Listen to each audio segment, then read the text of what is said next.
ಚಾನಲ್ಗೆ ಎಲ್ಲರಿಗೂ welcome friends, ಹಾಕಿ welcome. ಯಾರೆಲ್ಲ ಮೊದಲನೇ ಬಾರಿಗೆ ನನ್ನ ವಿಡಿಯೋ ನೋಡ್ತಾ ಇದ್ರೆ ದಯವಿಟ್ಟು ಸಬ್ಸ್ಕ್ರೈಬ್ ಮಾಡ್ಕೊಂಡು ನೋಡಿ, ಹಾಗೆ ಬೆಲ್ ಐಕನ್ ಕೂಡ ಕ್ಲಿಕ್ ಮಾಡಿ ಮುಂದೆ ಮಾಡುವಂಥ ವಿಡಿಯೋಗಳ ನೋಟಿಫಿಕೇಶನ್ ಪಟ್ಟಂತ ಸಿಗುತ್ತೆ.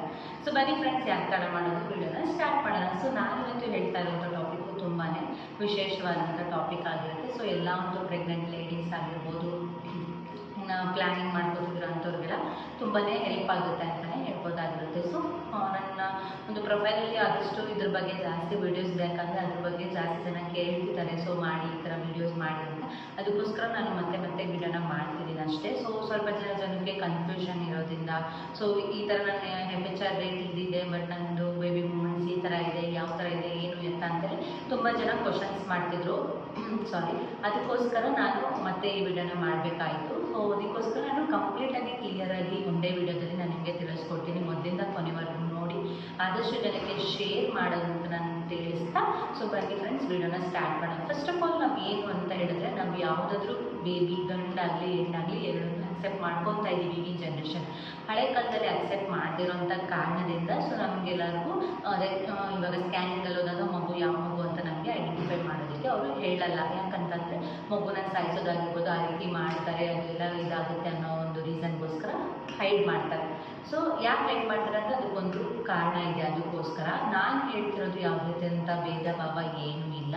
ಸೊ ಒಂದು ಜನಪ್ರಿಯ ಆಧಾರದ ಮೇಲೆ ಎಲ್ಲರೂ ಬಾಯಿ ಮಾತಾಡ್ಕೊತಾರಲ್ಲ, ಆ ರೀತಿ ಅನ್ನೋ ಆಧಾರದ ಮೇಲೆ ನನ್ನ ಎಕ್ಸ್ಪೀರಿಯೆನ್ಸು ಮತ್ತು ನನ್ನ ಫ್ರೆಂಡ್ಸ್ಗೆ ಮಕ್ಕಳಾಗಿರುವಂಥ ಎಕ್ಸ್ಪೀರಿಯೆನ್ಸ್ ಮೇಲೆ ನಾನು ನಿಮಗೆ ತಿಳಿಸ್ಕೊಡ್ತಿದ್ದೀನಿ. ನನ್ನ ಪರ್ಸ್ನಲಿ ನನ್ನ ಒಂದು ಎಕ್ಸ್ಪೀರಿಯೆನ್ಸ್, ನನಗೆ ಬಾಯ್ ಬೇಬಿ ಆಗಿರೋದ್ರಿಂದ ನನಗೆ ಯಾವ ಥರ ನಾನು ಎಕ್ಸ್ಪೀರಿಯೆನ್ಸ್ ಮಾಡಿದೆ, ನನ್ನ ಪ್ರೆಗ್ನೆನ್ಸಿ ಜರ್ನಿ ಹೇಗಾಯಿತು ಅನ್ನೋದನ್ನು ನಾನು ನಿಮ್ಮೊಂದಿಗೆ ಶೇರ್ ಮಾಡ್ಕೋತಾ ಇದ್ದೀನಿ. ಫಸ್ಟ್ ಆಫ್ ಆಲು ಯಾವುದೇ ರೀತಿಯಂಥ ಬೇರೆದೆಲ್ಲ ನಾನೇನು ಹೇಳೋದಿಲ್ಲ, ಬೇರೆಯವ್ರ ಬಗ್ಗೆ ನನಗೆ ಗೊತ್ತಿಲ್ಲ. ನನ್ನ ಎಕ್ಸ್ಪೀರಿಯೆನ್ಸ್ನ ನಾನು ಶೇರ್ ಮಾಡ್ಕೋತೀನಿ.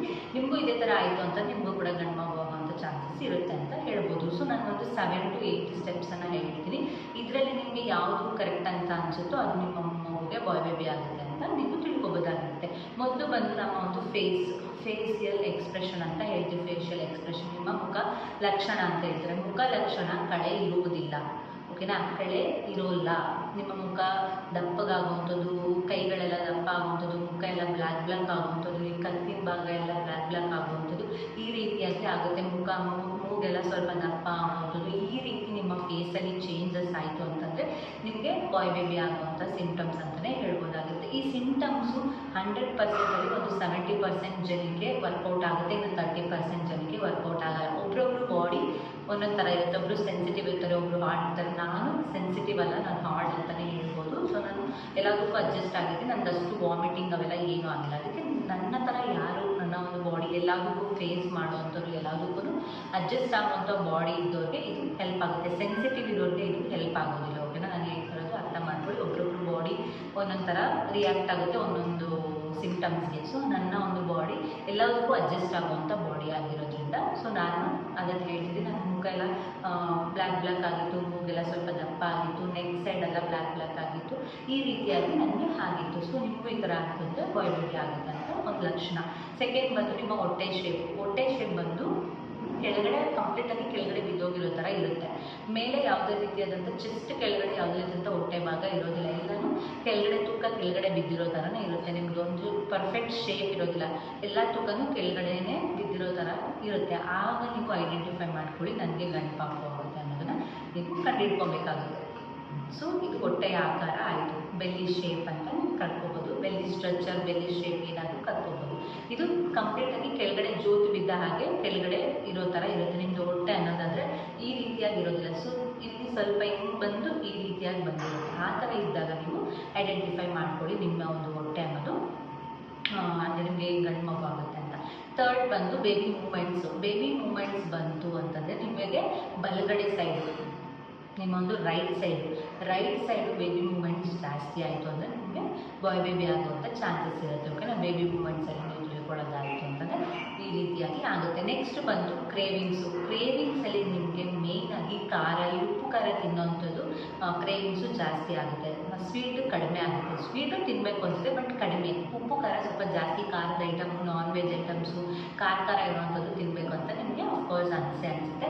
ಸೊ ನಿಮ್ಗೇನಾದರೂ ಖಾರದ ಐಟಮ್ ತಿನ್ನಬೇಕು ಅಂತ ಅನಿಸಿದ್ರೆ ನಿಮಗೆ ಬಾಯ್ ಬೇಬಿ ಆಗುತ್ತೆ ಅಂತ ಹೇಳ್ಬೋದಾಗಿರುತ್ತೆ. Next vomiting, morning sickness, mood swings, tiredness ಇದೆಲ್ಲ ಕಡಿಮೆ ಇರುತ್ತೆ.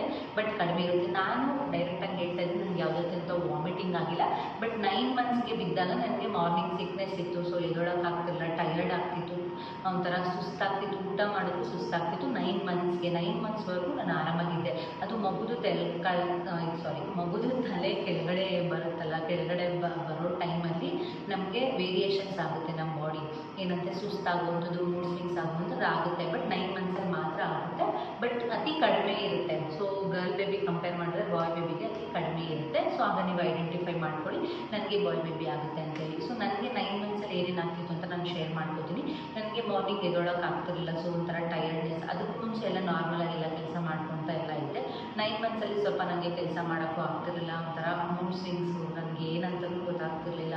ಥರ ಅಯ್ಯೋ ಅನಿಸ್ಬಿಡೋದು, ಅಪ್ಪ ಏನಪ್ಪ ಅನ್ನೋ ಥರ ಅನಿಸ್ತಿತ್ತು. ಮತ್ತು ಮಾರ್ನಿಂಗ್ ಎದ್ದು ಸುಸ್ತಾಗ್ಬಿಡೋದು, ತಿಂದ್ರೂ ಊಟ ಮಾಡಿದ್ರೂ ಸ್ಟ್ರೆಂತ್ ಇರ್ತಾ ಇಲ್ಲ, ಆ ರೀತಿ ಆಯಿತು. ಅಂದರೆ ಒಂದು 15 ಡೇಸ್ ಆಯಿತು ಅಷ್ಟೇ.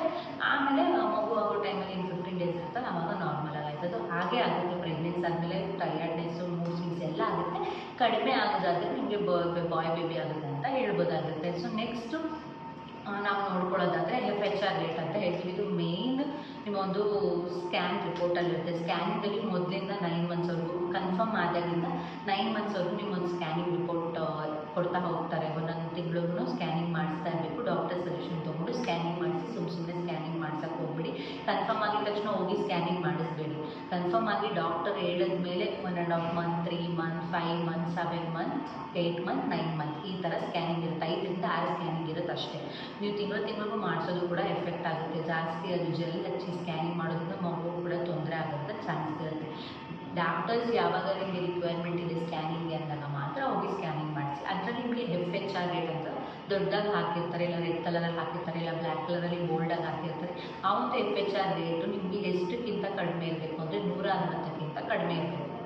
ಓಕೆನಾ? 160ಕ್ಕಿಂತ ಕಡಿಮೆ ಇತ್ತು ನಿಮ್ಮ FHR ರೇಟ್ ಅಂದರೆ ನಿಮಗೆ ಬಾಯ್ ಬೇಬಿ ಆಗುವಂಥ ಚಾನ್ಸಸ್ ಇರುತ್ತೆ. ಬೇರೆ ಬೇರೆ ಸೋಷಿಯಲ್ ಅಂದರೆ ಗೂಗಲಲ್ಲಿ ನೋಡಿರೋ ಪ್ರಕಾರ 140ಗಿಂತ ಕಡಿಮೆ ಇರುತ್ತೆ. ಅದನ್ನು ಕನ್ಸಿಡರ್ ಮಾಡಿ. ಯಾಕಂದರೆ 160ಗಿಂತ ಕಡಿಮೆ ಇತ್ತು ಅಂದರೆ 140. ನಂದು ಹೇಗಿತ್ತು ಅಂದರೆ ಸ್ಟಾರ್ಟಿಂಗಲ್ಲಿ 158 ಇತ್ತು, 158 ಆ್ಯಂಡ್ 154, ಆಮೇಲೆ 152, 148, 43 ಈ ಥರ. ನಂದು ಫೈನಲಲ್ಲಿ 143 ಸಮಥಿಂಗ್ ಇತ್ತು. ಈ ಥರ ಇದ್ದಾಗ ನೀವು ಐಡೆಂಟಿಫೈ ಮಾಡ್ಕೊಳ್ಳಿ ನಿಮಗೆ ಬಾಯ್ ಬೇಬಿ ಇರುತ್ತೆ. 90% ನಾವು ಇದ್ರ ಮುಖಾಂತರ ಕಂಡುಹಿಡ್ಕೋಬೋದಾಗಿರುತ್ತೆ. ಓಕೆನಾ? ಸೊ ಇದೆಲ್ಲ ಲಕ್ಷಣಗಳು ನಿಮ್ಮ ಒಂದು ಇದರಲ್ಲಿ ಕಾಣಿಸ್ಕೊಂತು ಅಂದರೆ ನಿಮಗೆ ಬಾಯ್ ಬೇಬಿ ಆಗುತ್ತೆ. ಹಾಗೆ ಕಾಲು ಉಟ್ಕೊಳ್ಳೋ ಅಂಥದ್ದು, ನನಗೆ ಅಷ್ಟು ಕಾಲು ಉಟ್ಕೊಂಡಿಲ್ಲ ನಾನು ಹೇಳೋ ಪ್ರಕಾರ. ಬೇರೆಯವ್ರಿಗೆ ಬಾಯ್ ಬೇಬಿ ಆಗೋದ್ರೆ ಉಟ್ಕೊಳ್ಳೋದು, ಕಾಲು ಊತ ಬರುವಂಥದ್ದು, ಮುಖ ಎಲ್ಲ ಸ್ವಲ್ಪ ದಪ್ಪ ಆಗುವಂಥದ್ದು, ಕಳ್ಕೊಳ್ಳೋ ಅಂಥದ್ದು, ಈ ರೀತಿಯಾಗಿ ಲಕ್ಷಣಗಳೆಲ್ಲ ನಿಮ್ಮಲ್ಲಿ ಆಯಿತು. ಇವಾಗ ಒಂಥರ ಹೇರ್ ಫಾಲ್ ಆಗುವಂಥದ್ದು, ಪಿಂಪಲ್ಸ್ ಆಗುವಂಥದ್ದು ಎಲ್ಲ ಆಯಿತು ಅಂದರೆ ಗಂಡು ಮಕ್ಕಳಾಗುತ್ತೆ. ತುಂಬಾ ಕಷ್ಟ ಆಗುತ್ತೆ ಗಂಡು ಮಕ್ಕಳು ಅಂದರೆ ಗರ್ಲ್ ಬೇಬಿಗೂ ತುಂಬ ಕಷ್ಟ ಆಗುತ್ತೆ. ವಾಮಿಟಿಂಗ್ಸ್ ಎಲ್ಲ ಅವ್ರಿಗೆ ಜಾಸ್ತಿ ಆಗುತ್ತೆ. ಬಟ್ ಬಾಯ್ ಬೇಬಿಗೆ ವಾಮಿಟಿಂಗ್ಸ್ ಎಲ್ಲ ಏನೂ ಆಗಲ್ಲ. ನೀವು ನಾರ್ಮಲ್ ಆಗಿರ್ತೀರ. ಬಾಯ್ ಬೇಬಿ ಹುಟ್ಟಿದ ಮೇಲೆ ಸ್ವಲ್ಪ ಕಷ್ಟ ಆಗುತ್ತೆ ನಿಮಗೆ ಅವ್ರನ್ನ ಸಾಕೋದಕ್ಕೆ. ಸೊ ಪ್ರೆಗ್ನೆನ್ಸಿಯಲ್ಲಿ ಆರಾಮಾಗಿ ಎಂಜಾಯ್ ಮಾಡಿ, ಕಣ್ಣು ತುಂಬ ನಿದ್ದೆ ಮಾಡಿ, ಹೊಟ್ಟೆ ತುಂಬ ಊಟ ಮಾಡಿ, 4 ಹೊತ್ತು ಊಟ ಮಾಡಿ, ಆ್ಯಂಡ್ 8 ಅವರ್ಸಿಂದ 9 ಅವರ್ಸ್ ಮಧ್ಯಾಹ್ನದೊತ್ತು ಮಲ್ಕೊಳ್ಳಿ. ಚೆನ್ನಾಗಿ ನಿದ್ದೆ ಮಾಡಬೇಕು. ಯಾಕಂದರೆ ನಮ್ಗೆ ಇಲ್ಲೆಲ್ಲ ಡಾರ್ಕ್ ಸರ್ಕಲ್ಸ್ ಅವೆಲ್ಲ ಬರಬಾರ್ದು. ನಿದ್ದೆ ಮಾಡಿಲ್ಲ ಅಂದರೆ ಮಗುಗೂ ತೊಂದರೆ ಆಗುತ್ತೆ. 2 ಪಟ್ಟು ಊಟ ಮಾಡಿ, ಚೆನ್ನಾಗಿ ಊಟ ಮಾಡಿ, ವೆಜಿಟೇಬಲ್ಸು, ತರಕಾರಿ 2 ಒಂದೇ, ಹಣ್ಣುಗಳು, ತರಕಾರಿಗಳು, ಮೊಳಕೆ ಕಾಳುಗಳು, ಡ್ರೈ ಫ್ರೂಟ್ಸು ಎಲ್ಲನೂ ಚೆನ್ನಾಗಿ ತಿನ್ನಿ. ಗ್ರೀನ್ ವೆಜಿಟೇಬಲ್ಸ್ ತಿನ್ನಿ. ಎಲ್ಲ ತಿಂದಾಗ, ಸೊಪ್ಪುಗಳಾಗಿರ್ಬೋದು ಎಲ್ಲ ತಿಂದಾಗ ನಿಮ್ಮ ಮಗುಗೆ ಪ್ರೋಟೀನ್ ಇರುತ್ತೆ. ಮಗು ಕೂಡ ದಷ್ಟಪುಷ್ಟವಾಗಿ ಬೆಳೆಯುತ್ತೆ. ಓಕೆನಾ? ಮಗು ದಷ್ಟಪುಷ್ಟವಾಗಿ ಇಲ್ಲಾದರೂ 2.5 kgಗಿಂತ ಜಾಸ್ತಿ ಇರಬೇಕು. ಆವಾಗ ಹೆಲ್ದಿಯಾಗಿ ಫಿಟ್ಟಾಗಿರುತ್ತೆ. 2.5 kgಯಿಂದ 3.5 kg ಒಳಗಡೆ ಮಗು ಇದ್ದಾಗ ಓಕೆ ಫೈನ್, ಅದು ನಾರ್ಮಲ್ ವೇಟ್ ಅಂತ ಹೇಳ್ತೀರ. ಅದಾದಮೇಲೆ ಒಂದೊಂದು ತಿಂಗಳಿಗೆ ಮಗು ವೆಯ್ಟ್ ಗೇನ್ ಆಗ್ತಾ ಹೋಗುತ್ತೆ. ಸೊ ನೀವು ಪ್ರೆಗ್ನೆನ್ಸಿಯಲ್ಲಿ ಯಾವ ಥರ ಕೇರ್ ಮಾಡ್ಕೋತೀರ, ಮಗು 2.5 kgಗಿಂತ ಜಾಸ್ತಿ ಇದ್ರೇ ಅದು ಹೆಲ್ದಿ ಆಗಿರೋಕ್ಕೆ ಸಾಧ್ಯ. 2.5 kgಗಿಂತ ಕಡಿಮೆ ಇದ್ದರೆ ಅದು ವೀಕ್ನೆಸ್ ಅಂತ ಹೇಳ್ತೀವಿ. ಅದಕ್ಕೆ ನೀವು ಪ್ರೆಗ್ನೆನ್ಸಿಯಲ್ಲಿ ಚೆನ್ನಾಗಿ ನಿದ್ದೆ ಮಾಡಿ, ಊಟ ಮಾಡಿ, ವಾಕಿಂಗ್ ಮಾಡಿ, ನಿಮಗೆ ಏನಾದರೂ ಡಾಕ್ಟರ್ ಸಜೆಷನ್ ಎಕ್ಸಸೈಸ್ ಇತ್ತು ಅಂದರೆ ಎಕ್ಸಸೈಸ್ ಮಾಡಿ. ಸೊ ಮಗು ಯಾವುದು ಅನ್ನೋದನ್ನು ಗಮನ ಬಿಟ್ಟು, ನಿಮ್ಮ ಮಗು ಯಾವುದೇ ಆಗಲಿ ನಮ್ಮ ಮಗು ಹೆಲ್ದಿಯಾಗಿರಬೇಕು ಅಂತ ದೇವ್ರ ಹತ್ರ ಬೇಡಿಕೊಂಡು ನೀವು ನಿಮ್ಮ ಒಂದು ಮಾಮೂಲಿ ಕೆಲಸಗಳಲ್ಲಿ ತೊಡಗಬೇಕಾಗುತ್ತೆ. ಸೊ ನಾನು ಪ್ರೆಗ್ನೆಂಟ್ ಆಗಿದ್ದೀನಿ, ನಾನು ಅದು ಮಾಡಬಾರ್ದು ಇದು ಮಾಡಬಾರ್ದು ಏನಿಲ್ಲ, ನೀವೆಲ್ಲ ಮಾಡ್ಬೋದು. ಬಟ್ ಜಾಸ್ತಿ ವೆಯ್ಟ್ ಎತ್ತೋದು, ಬಗ್ಗೋದು, ಇಳಿಯೋದು, ಸ್ಟೆಪ್ಸ್ ಹತ್ತೋದೆಲ್ಲ ಮಾಡಬಾರ್ದು. ನಾರ್ಮಲ್ ವಾಕಿಂಗನ್ನು ಮಾಡೋದು. ನೀವು ನಾರ್ಮಲ್ ಯೋಗ ಮಾಡ್ತೀರ ಅನ್ನೋರಾದರೆ ಯೋಗ ಎಲ್ಲ ಡಾಕ್ಟರ್ ಸಜೆಷನ್ ತೊಗೊಂಡು ಅವ್ರೇನಾದರೂ ಹೇಳಿದಾಗ ನೀವು ಮಾಡ್ಕೊತ ಹೋಗ್ಬೋದು, ಎಲ್ಲ ಕಂಟಿನ್ಯೂ ಮಾಡ್ಬೋದು. ಬಗ್ಗದು, ಜಾಸ್ತಿ ಭಾರಗಳನ್ನ ಎತ್ತದೇ ಇದ್ದರೆ ಸಾಕಾಗುತ್ತೆ. ಫುಡ್ಡಲ್ಲಿ ಚೆನ್ನಾಗಿ ನೀವು ತಿನ್ಕೋಬೇಕಾಗುತ್ತೆ. ಇಲ್ಲ ಅಂದರೆ ನಿಮ್ಮ ಮಗುವಿಗೆ ಕೂಡ ಎಫೆಕ್ಟ್ ಆಗುತ್ತೆ, ಮಗು ವೀಕ್ ಆಗುವಂಥ ಚಾನ್ಸಸ್ ಇರುತ್ತೆ. ಚೆನ್ನಾಗಿ ಊಟ ಮಾಡಿ, ಚೆನ್ನಾಗಿ ನೀರು ಕುಡೀರಿ. 4 ಲೀಟರ್ಸ್ ನೀರು ಕುಡಿದಾಗ ಓಕೆ ನಿಮಗೆ ಯಾವ ಮಗು ಆದರೂ ಹೆಲ್ದಿಯಾಗಿರುತ್ತೆ. ಸೊ ಬಾಯ್ ಬೇಬಿ ಆಗಬೇಕು ಅನ್ನೋರೆಲ್ಲ ಈ ವಿಡಿಯೋ ನೋಡಿ ಎಲ್ರಿಗೂ ಶೇರ್ ಮಾಡಿ. ಸೊ ನಾನು ಹೇಳಿರೋಂತಹ ಇದೆಲ್ಲ ಏನು ಸಿಂಪ್ಟಮ್ಸು ನಿಮ್ಮಲ್ಲಿ ಇತ್ತು, ನಿಮ್ಮಲ್ಲಿ ಆಗ್ತಾ ಇದೆ ಅನ್ನೋದಾದರೆ ಖಂಡಿತವಾಗ್ಲೂ ಬಾಯ್ ಬೇಬಿ ಆಗುತ್ತೆ ಅಂತಲೇ ಹೇಳ್ಬೋದಾಗಿರುತ್ತೆ. ಸೊ ಇಷ್ಟೊತ್ತಿಗೆ ವಿಡಿಯೋ ನೋಡೋದಕ್ಕಾಗಿ ಥ್ಯಾಂಕ್ ಯು ಸೋ ಮಚ್. ಮತ್ತೆ ಹೊಸ ವಿಡಿಯೋದೊಂದಿಗೆ ಸಿಗ್ತೀನಿ. Take care, bye bye, love you all.